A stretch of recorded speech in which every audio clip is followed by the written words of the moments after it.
It's been 6 action-packed weeks, beginning in July and culminating with the final Grand Slam of the season in New York. The Olympus US Open Hardcourt Series has once again been a highlight of the year. The hardcourts of North America, always a favourite for players of the ATP World Tour. You know, I love the conditions here, and there's a lot of people coming to support, and so it's enjoyable. You know, I like fast courts. You know, the weather helps it because it's hot. You know, I grew up in some seriously hot weather in Florida, and I play my best tennis in the heat. I love playing in the heat. As the dust settles on the historic US Open, one man stands tall. Novak Djokovic's FedEx ATP Reliability Index underlines just why he is #1. The figures speak for themselves. Over the past 52 weeks, his achievement on hard courts is unimaginable.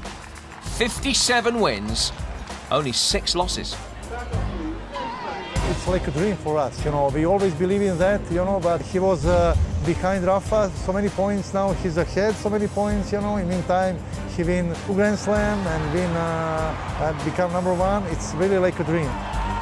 He's serving so much better. His forehand is going for his shots, his recovery work, his defences. I mean, everything is coming together. Plus, and you add that mental fortitude that he does have, this astonishing willpower. I mean, it really is remarkable. As his annus mirabilis continues into the autumn, the Serbian statistics are even more impressive. 40 wins and just 1 loss on the hard stuff. Little wonder that Novak leads this year's FedEx ATP Hardcourt Reliability Index. The 2011 Olympus US Open Series kicked off in Atlanta in July. Another player comfortable on the hard courts, American Mardy Fish, improved on his FedEx ATP Reliability Index stats. The US #1 beating compatriot John Isner in a bruising encounter to take this year's Atlanta prize. Fish underlined his hardcourt credentials a week later, reaching the final of the Farmers Classic in LA, only to be denied by Latvian Ernest Gulbis. Next up, the tour headed to the US capital for the Legg Mason Tennis Classic. Czech veteran Radek Stepanek upset the form book to claim arguably the biggest win of his career. It means so much to me that I'm capable, even in this age, to play such a great tennis and beating the guys from top 10 and winning title. It's really amazing feeling. The Olympus US Open Series' first ATP World Tour Masters 1000 event was next, as the tour reached Montreal for the Rogers Cup. The tournament marked the return of Novak Djokovic to the hard courts, the Serb immediately reasserting his dominance.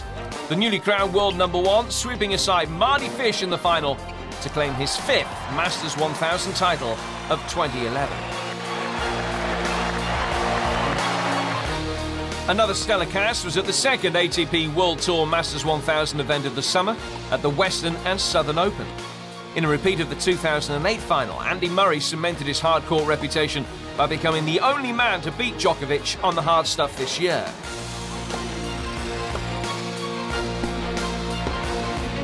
Murray's second Cincy prize and good preparation for New York.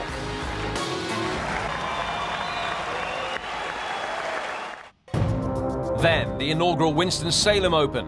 John Isner lifting his 3rd ATP World Tour title. And finally, the big one in the Big Apple, the US Open. This is our big event. This is our biggest tournament of the year for the Americans, and the one we want to do best at. So it's always the one we look forward to, sort of the culmination of a long summer and you know, a long run through the clay, through the grass, and then through the summer in the hard courts in the States. So this is a big one for us. This is the one we want to do best at. Having recovered from the shoulder injury sustained in Cincinnati, it was the seemingly unbeatable Novak Djokovic who cemented his name in history by beating Rafael Nadal to claim his 1st US Open and 3rd Grand Slam of the year.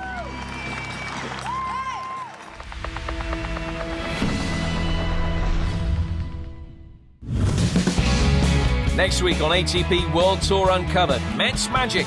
We're behind the scenes in France at the Moselle Open. And the Far East's Fantastic Five. We look ahead to the tournaments that make up the Asian swing. Until then, don't forget to log on to atpworldtour.com for your 24/7 breaking news and find us on Facebook and Twitter. We'll see you next week.